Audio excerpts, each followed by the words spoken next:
Welcome once again to Dialogue on Public Issues. I'm John Chowning with Campbellsville University. On May 21st, Kentucky voters will be going to the polls to select nominees for Republican and Democratic Party nominees for several statewide constitutional offices, including Kentucky governor. Today, I'm very pleased to be interviewing Democratic candidate for governor, our current Attorney General in Kentucky, the Honorable Andy Beshear. Attorney General Beshear, welcome. Thanks for having me. We appreciate your taking time off the busy campaign schedule to be with us here in Campbellsville and Campbellsville University. Always happy to come back. Have appreciated my time to get to talk to folks before and love this institution. Well, we appreciate that very much. Tell us a little bit about your background, and obviously you're serving as our current Attorney General. Sure. My name is Andy Beshear. I am the husband of Brittany Beshear, possibly the most understanding partner I could have ever asked for. And I'm the dad of two amazing kids. I have a daughter named Lila, who's 8, and a son named Will, who is 9. I currently serve as Kentucky's Attorney General, which is a job I love. It's given me more purpose than just about everything but my family and my faith. It's because I get to show up every day and fight for a safe neighborhood for every Kentucky family and a real path to prosperity for everyone. Getting to do everything I can every day to help those around us, especially those that have been forgotten, the lost, the lonely, the left behind. It's been deeply meaningful work to me. Very good. Why did you choose to run for governor? Now, you could have run for another term as Attorney General, but you announced to be a candidate for governor. Why 2019? Well, I'm running for governor because I'm a fighter that gets results. I believe that the people of Kentucky desperately want a new governor and desperately want us to beat Matt Bevin. And I have a record of getting that done. The last several years, when he's crossed the line, I've been there to stand up to him. When he illegally cut the budgets of our public universities and community colleges, I had to sue. We won. We returned over $18 million where it belonged. When he tried to illegally cut the retirements of all of our public school teachers, but also our police officers, our firefighters, our social workers, our EMTs, I stood up to him and we beat him 7-0 in front of the Supreme Court. But I also have a record of getting results for our families. I mean, our families desperately need results. As AG, we've worked to end Kentucky's rape kit backlog. Now we're just one of 2 states with 0 untested kits. We have 7 indictments coming out of that thus far. Real justice for people. We better protected our seniors, returning over $2 million that's been scammed from them. We've tripled the number of child predators we've removed from Kentucky communities because every child deserves to be safe. And I am taking on these opioid companies because they've made hundreds of billions of dollars while our people have suffered. So I'm running for Attorney General to continue to fight for our families because their government needs to lift them up and not tear them down. Why do you think you're the most qualified candidate, obviously, in the May 21st primary? Well, I believe anytime you watch an election, there are people who talk and there are people who act. You know, in an election, lots of people will say anything to get your vote, but just look at my record. I've actually produced. You know, when I became Attorney General, they told me we had 3,100 untested rape kits. We had 5,000 because we went out and found every single one of them. But those are survivors of a horrendous crime that our justice system had tried to forget. But I went to work, and 3.5 years later, we've tested every one. We've provided the crime lab with the money to make sure it never happened again. And then we opened up that cold case unit with a dedicated prosecutor, investigator, and victims advocate whose sole job is to seek justice for those folks. Like I said, we just announced the 7th indictment last Thursday, a week ago today. But that's not all. I'm continuing to fight for our teachers. You know, recently our governor has tried to subpoena them, claiming that he's going to fine them $1,000 for these sick-outs. That's wrong. Teachers aren't paid enough. They take money out of their own pockets to pay for classroom supplies. I'm not going to let that happen. So I think when people look at my record, battling this drug epidemic, launching the Kentucky Opioid Disposal Program, launching scam alerts where 22,000 Kentuckians get updates about the trickiest and trending scams, they see someone who gets things done for our families. You've answered this in part, but the question was the primary election, why are you the best qualified? Going into the November election, if you're the nominee of the Democratic Party, you'll be running against an incumbent Republican governor. Right. Why are you the better choice, in your opinion, to serve the next 4 years as governor? Right. Well, when you look at what I'm focused on, it's people's anxieties at the end of the day. Listen, too many of our folks work 60, 70, or 80 hours a week, and they fall further behind every week. It's because their wages never go up, but their gas bill and their grocery bill and the power bill do every month. People out there are worried about their health care, about whether they can send their child to the doctor. And when you have a child with a pre-existing condition, and I do, almost half of Kentuckians have a pre-existing condition. Right now, you're really worried about this governor of the federal government tearing that away. People are out there worried about their pensions. They were made a promise, and they're worried about this drug epidemic. I'm somebody who has shown them that I will stand up and support our families. Right now, I'm fighting that federal government in 3 national lawsuits. I'm fighting to keep mandatory coverage for pre-existing conditions. I'm trying to make sure that insurance companies can't discriminate against women, charging them more just for being women for their insurance. And I'm fighting against their attempt to reinstate a lifetime cap. We've got some ads out now, and we tried to lead with our values. The first one has an 8-year-old child named Lucas. Lucas is great. He's a great little baseball player. But if there was a lifetime cap for a child with type 1 diabetes, Lucas would already be out of what the healthcare company would pay. So we've got to have somebody that puts our families first, not an out-of-state CEO, but real Kentucky families. Do you have any fear that or concern that there will be an attempt, if you're the nominee, to nationalize, regardless of who the nominee is, that the Republicans will seek to nationalize the race and use certain issues, wedge issues perhaps? I'm sure they'll try, but this race isn't about what's going on in the White House. It's what's going on in your viewers' houses. Do you feel like you're getting ahead or falling behind in your job? We've got the 3rd lowest per capita income in the country. We have the 3rd lowest wage growth in the country. We have twice the number of minimum wage jobs as the national average. We've got to do better, and I'm going to create better jobs. You're not going to get a state tax incentive unless you create a job that has a living wage. On health care, is your governor fighting for you? I have a plan out there on andybeshear.com where I don't trust D.C. anymore. I want to make it illegal under Kentucky law to kick someone off their coverage for a pre-existing condition. I want to embrace expanded Medicaid because that's the working poor. And if they're willing to get out there and work a job that doesn't pay them enough, let's make sure that we lift them up and provide that health care we need. We got a plan to lower everyone's costs for health care because everyone pays too much. Ways to decrease the price of prescription drugs. I got a track record in battling this opioid epidemic with a plan that would work, cleaning out every single medicine cabinet across Kentucky because 80% of new addiction is still driven by pills. That's a source we can dry up, which means my kids and everyone else's won't face the same danger that the last generation faced. They can try to nationalize this election, but what I'm fighting for are those anxieties at the end of the day to make every Kentuckian's life better. And if we get ahead of this drug epidemic, that's good for all of us.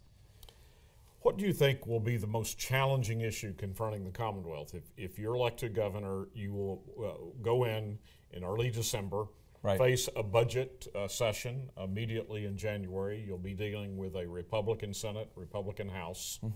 What would be the major issue other than the budget? Obviously, that is a major consideration. But what is the number one issue, and what policy proposals would you put as governor on the table to address that issue? Well, we've talked about health care and our plan at andybeshear.com. And I want to talk about jobs in a minute because it's time that we invest in jobs of the future. But if we're talking about the number one issue to families and an area we have to address right now, this drug epidemic's a matter of life and death. It kills 30 Kentuckians a week. People we love and care about, and I don't know about you, but I am tired of losing people that I love, and everyone else is too. This is enough is enough.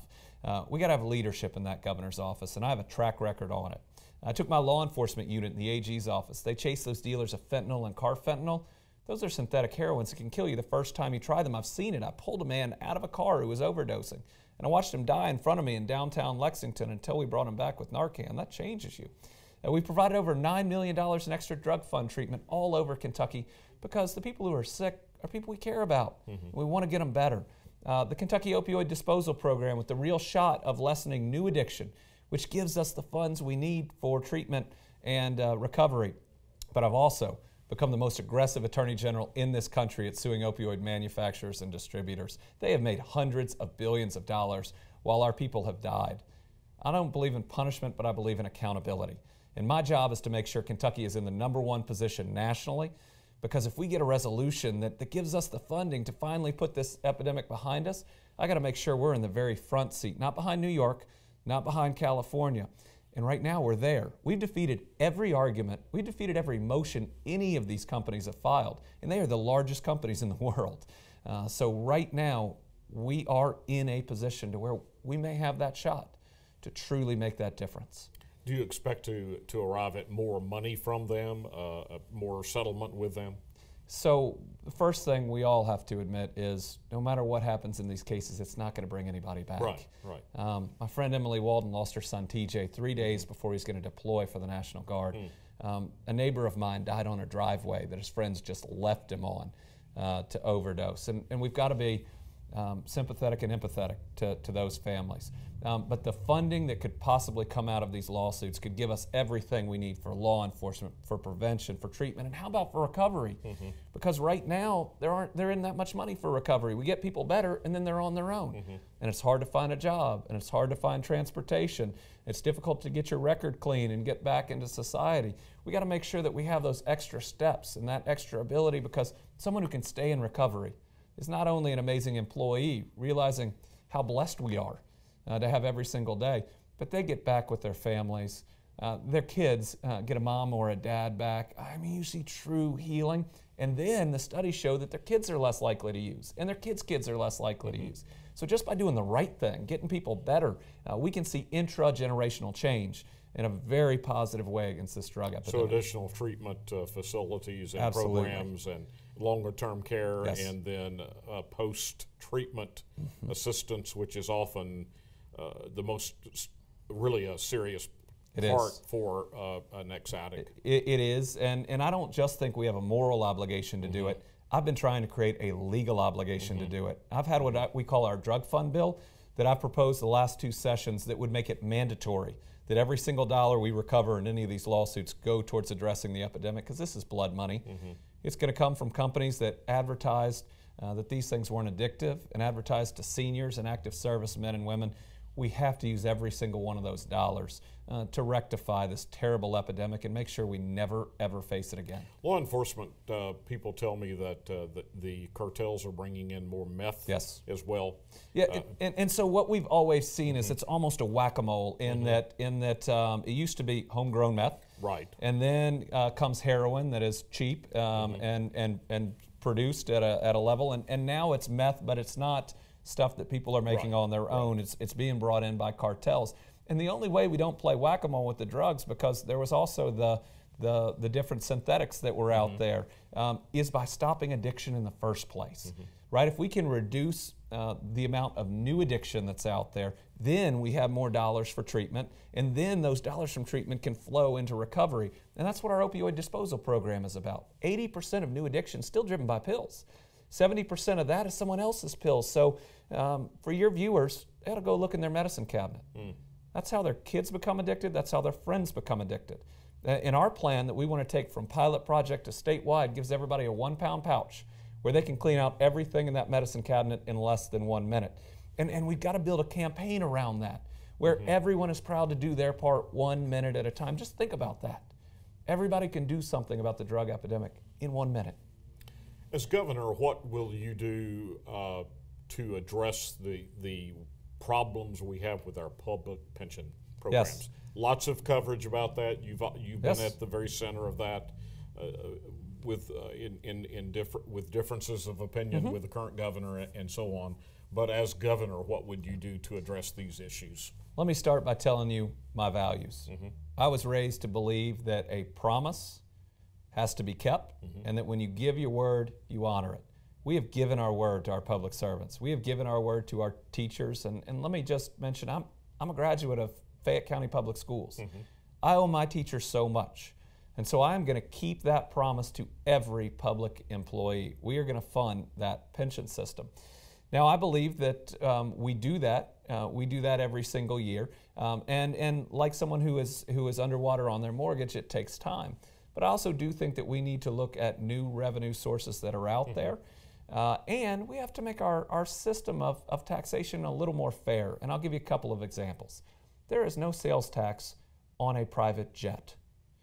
If you can buy a private jet, you can afford the sales tax. There is no sales tax on a luxury houseboat. Now, I don't know the level when a houseboat becomes a luxury houseboat or not, but if you can afford a luxury houseboat, you can pay those taxes. We give away these tax breaks to bring companies in, to companies that aren't paying a living wage. Listen, I have no problem using those tax breaks to bring in the jobs of tomorrow, ones where we can support a family. But it's time to stop if they're not going to pay enough to support one of our Kentucky families. And all of those create significant dollars that we can put in that pension system, but also use to support health care, pay for expanded Medicaid, fight this drug epidemic. We can do all of that while still living our values and keeping that promise.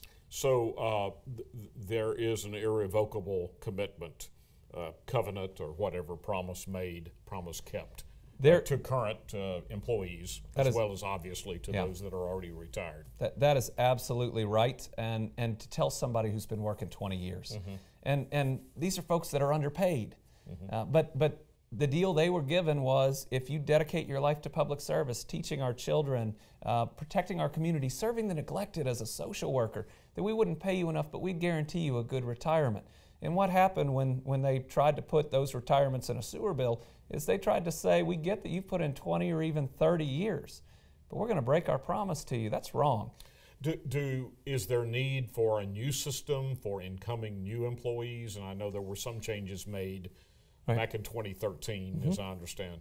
There were some made in 2013 for state employees, and I believe that those over time will work. But let me say that when we look at the professions that we're talking about here, we have to have the best.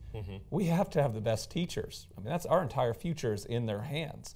And not just from an education standpoint, but they're our best partners to get ahead of this drug epidemic, or to make sure there's never a rape kit backlog again because we end a culture of sexual assault.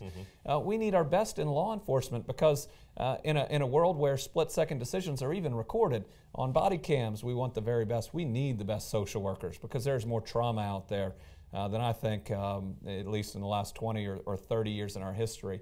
And so I support keeping that inviolable contract for them because that's the only way we recruit the very best. Unless we want to look at significantly paying more, and if we do, I believe all those professions will come to the table, but they've been excluded from that table. This governor thinks he can call them names. He's called them thugs and ignorant and drowning victims that need to be knocked out and drugged to shore, and then says come to the table to negotiate. I think any business person out there or anybody who's ever had to negotiate anything knows you can't call folks names and then ask them to come to the table. What would you do to address the broader budget and revenue challenges the Commonwealth faces? You touched on that. Right. But aside from pensions, we have lots of other needs as well. Yes. So when we look at different areas where we can create more revenue, there are a couple of other sources of new revenue that I support, and one is expanded gaming. Right now, we lose $550 million a year in tax revenue to other states that are just Kentuckians using their entertainment dollar. I want to keep that here. I want to do it in a responsible way. I want to make sure that we have programs in place to help problem gamblers. And most of the gambling right now is electronic, which gives us a chance to put systems in place to step in, and I think we need to do that. Listen, I fight addiction on a daily basis, and I know that's real, and I believe we can do it responsibly. I also want to do it in a way that lifts up some local economies, and I'll give you an example. Land Between the Lakes. One of the most beautiful areas. And we have lots of state parks that are the same way, but we haven't had a new hotel or a paint job in some of those hotels in a long time. Letcher County in eastern Kentucky has amazing falconeering and zip lining and ATV courses that are bringing people in from all over the country, but they end up staying in West Virginia because they don't have the types of facilities that we can use. I want to use this as an opportunity to turn underperforming assets into performing assets. And then there's another area that I think that we need to look at, and that is medicinal marijuana. I will tell you, I did not come to this lightly. I'm the top law enforcement official in Kentucky. I didn't come to it lightly. And what drove me there isn't revenue. It's opioids. I mean, opioids do not work for long-term pain, yet we have been giving them to people with long-term pain, causing massive addiction, stocking medicine cabinets that have caused other addiction. I believe we can do this responsibly, which is why I think I'm the person to do it. Coming from the background I've come from, having served as Attorney General, where you have to have a real prescription, where it's really going to help somebody and where it's not going to get in the wrong hands. Is there any significant revenue that would come from that? So the folks that are pushing the last bill that was there thinks that there is at least $50 million directly in revenue, but then there are all the jobs. There's our farmers being able to make a little more money. There's the processing. There's any businesses that would come up around it. There's the dispensary, because you want to control how it's provided. You want to control the levels of THC. You want government very much involved in that. But there are a lot of different, as you create the regulated industry, is what I would say. There are a lot of jobs that go along with it that'll create a lot of revenue as well. You mentioned requiring any company that receives state incentives would be required in a Beshear administration to pay a livable wage. How do you define a livable wage? Admittedly, it's not easy, and it takes understanding that there is both compensation and benefits, and that's together what it takes. I can tell you that certainly minimum wage jobs don't cut it. Sure. I mean, my first job was mucking stalls for $5.25 and what it was then in I guess the early 90s for me, being 41. And while it prepared me for Frankfurt, because it's pretty deep there, it hardly filled up the gas tank, even with what gas cost then. This is an effort to make sure we recruit the right companies too, because right now we're seeing a change. We're seeing a change in those that would relocate, wanting to be a part of systematic improvement in the communities that we're in. Let's go after those companies that want to come and not just make the biggest profit margin, but want to come and make the biggest difference. And to do that, we're going to have to look all the way up and down about how we treat people. We got to make sure the next time that Amazon comes through, that we're the type of welcoming state that they'd want to locate here, and that's the same for everybody else. What would you propose as governor in terms of our overall education system, our public education system, K or preschool through secondary, and then our university system, our post-secondary system? So I deal every day in trying to help folks that our society has let down. And we have to make sure that our public school system is funded in a way to help every single one of those children. I had a front row seat for the American dream. You know, my dad went from a poor preacher's kid in Western Kentucky to being first generation college, to being elected the governor of the Commonwealth of Kentucky. And I believe in a just world that that's going to be available for everybody. But if that is going to be available, if the American dream is real today, some kids will only find it in their public schools. So we got to make sure our public schools are performing for every single child and not failing one. But it's more than that. A child can't learn if he's hungry or she's hungry. So we got to make sure that we have meals there for them, and maybe for everyone, because we shouldn't stigmatize any child. We got to make sure that that child who comes to school without a coat in the winter because no one will give them a coat is able to get that help through the family resource centers, the Friskies. We got to make sure that we have mental health counselors, because again, there's so much trauma out there with addiction and domestic violence, and children, even if they're not directly involved, even witnessing or being around that is hard. We eventually have to invest in pre-K too. We have seen how important it is, and that's the only way we make sure that kids are kindergarten ready. And then we got to reduce the cost of getting a college education. Those statistics of per capita income and adults with a 4-year college degree line up directly. And so while we need to get more kids in skilled trades, absolutely, if they're not going to go to college, we have to graduate more people from college. That's more funding for our public universities, but that's also more partnerships with our private universities. It's about reaching out and saying, here are our employment needs and how can we work together? How can we be creative on some of our graduation dates and programs to get people to work? It's about knowing that we all share the same mission, which is improving the lives of every Kentuckian and figuring out how we can work together to get there.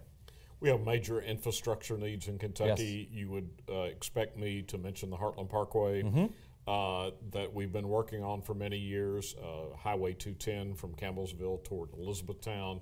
Those are typical projects. We're going for 2+1s with both of those. Right. All through Kentucky, there are similar projects.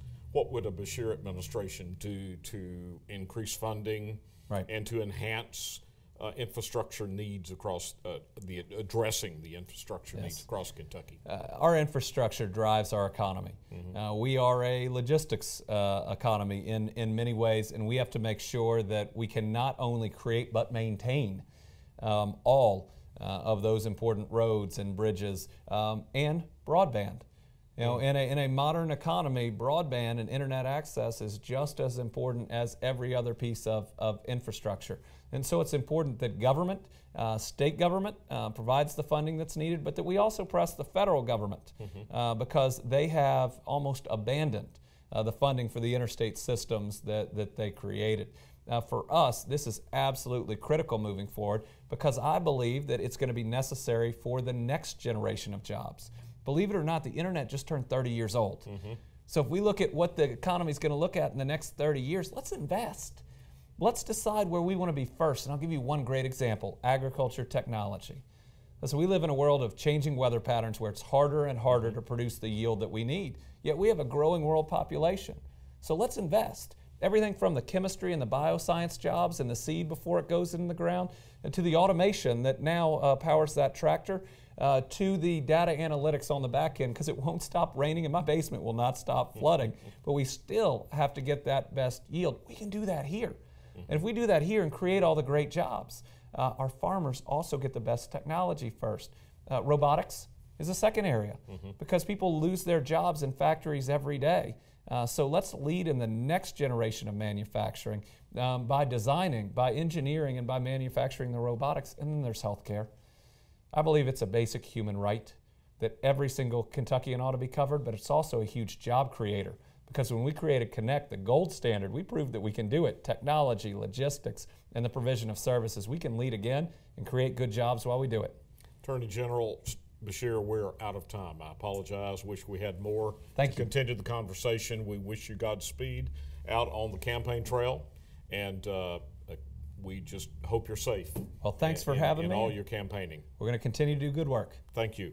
And thank you for being here with us. This is John Chowning with Kentucky Attorney General Andy Beshear, Democratic candidate for governor, and encouraging all the voters to study the issues, look at the candidates, and go vote on May 21st. Thank you.